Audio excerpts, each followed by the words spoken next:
Isa ka babae patay samtang kinigirip sa upat ka lalaki. Losilo, Yes, Joren. Usa ka babae diri gipatay sa sementeryo sa Tagbina, Surigao del Sur.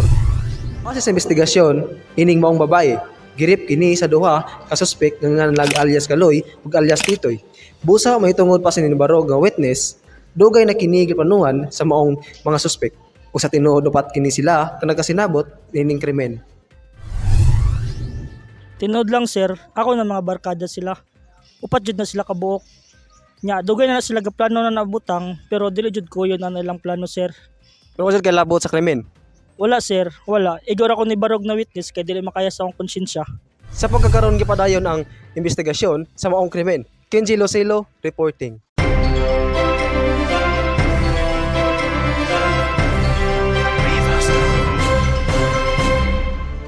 Maayong buntag mga katawhan, mao kini ang weather updates sa karon nga adlaw, Pebrero 29. Base sa atong satellite animation, nagihapon mga kalat-kalat nga pag-ulan nga masinati sa Mindanao. Labi na sa may Davao Region, Surigao del Sur, nga naay temperature nga 24 to 29 degrees Celsius. Tungod kini sa LPE nga makita gawas sa atong Philippine Area of Responsibility. Mao kini ang mga latest updates. Karin Pahog nagsasabing maging ready sa lahat ng panahon.